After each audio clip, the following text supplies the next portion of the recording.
لبيك لا شريك لك لبيك إن الحمد والنعمة لك والملك لا شريك لك لبيك لبيك اللهم لبيك. اب آواز سے چلے تو آپ عصفان پہنچے. عصفان تھے تو آپ نے کہا ابو بکر یہ کون سی جگہ ہے؟ کہا جی عصفان. کہا میں دیکھ رہا ہوں ہود اور صالح علیہ السلام گزر رہے ہیں اس وادی سے لبیک کہتے ہوئے حج کو جا رہے ہیں. عصفان سے آپ مر الزہران پہنچے، پھر وہاں سے آپ صرف پہنچے. صرف میں حضرت عائشہ رضی اللہ عنہ خیمے میں رو رہی تھیں. آپ نے فرمایا کیا ہوا؟ لعلک نفستی، لگتا ہے تجھے عورتوں والا عذر پیش آ گیا. کیا؟ جی ہاں. تو کوئی نہیں، رو نہیں، اب تو عمرہ نہیں کرو گی، بس حج کرو گی. پھر وہاں سے آپ تنعیم پہنچے. تنعیم میں آپ نے احرام کی چادروں کو تبدیل فرمایا. جو 2 چادریں مدینہ میں زیب تن فرمائی تھی، تنعیم اتار کر تو نئی چادر اسی کپڑے کی.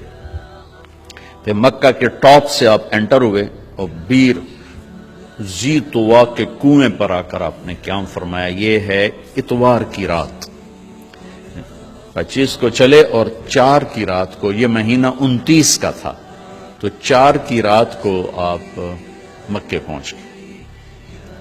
اتوار کو صبح آپ نے غسل کیا، خالی پانی بہایا اور عمرہ کے لیے تشریف لے گئے. تو صفا مروہ کی طرف سے آپ پہنچے. باب و بنی شیبہ کے سامنے آپ نے اونٹنی کو بٹھایا تو بنو ہاشم خاندان کے بچے آ گئے. ان سب کو آپ ملے، کئیوں کو اونٹنی پہ بٹھا لیا، کئیوں کو پیار کیا، گلے لگایا. پھر ان سب سے ہو کر باب و بنی شیبہ، یہ باب و بنی عبد مناف تھا، آپ کے خاندان کا دروازہ تھا، اس سے آپ انٹر ہوئے. اور جب آپ فارغ ہوئے تو باب و بنی مخزوم سے آپ باہر نکلے. آپ نے جاتے ہی حجر اسود کا بوسہ لیا، پھر سجدہ کیا، پھر بوسہ لیا، پھر سجدہ کیا، پھر بوسہ لیا، پھر سجدہ کیا.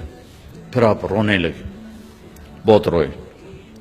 اس کے بعد آپ طواف شروع فرمائے.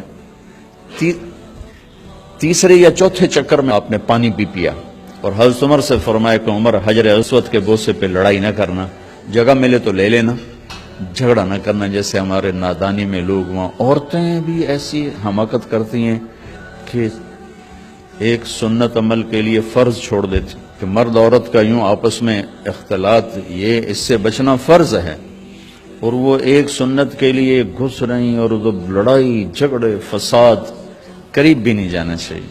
اللہ کے نبی نے استلام کیا، جب رش ہو گیا تو آپ کے پاس ایک لکڑی تھی، وہ دور سے یوں لکڑی کو لگا کر اور اس کا بوسہ لے لے. پہلا آپ نے بوسہ لیا، اس کے بعد رش ہو گیا تو پھر آپ نے ہر دفعہ بوسہ ایک دفعہ بوسہ لیا. اس کے بعد آپ کے پاس ایک لکڑی تھی، اس لکڑی کو آپ یوں چھوتے تھے حجر اسود کو اور اس کا بوسہ لے لیتے تھے. بوسہ صرف ایک دفعہ.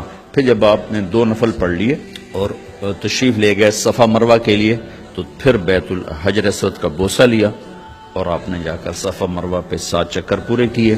بعض روایت میں ہے کہ 3 چکر پیدل کیے، پھر مجمع زیادہ ہو گیا تو 4 اونٹنی پر بیٹھ کر گئے تاکہ لوگ دیکھ لیں.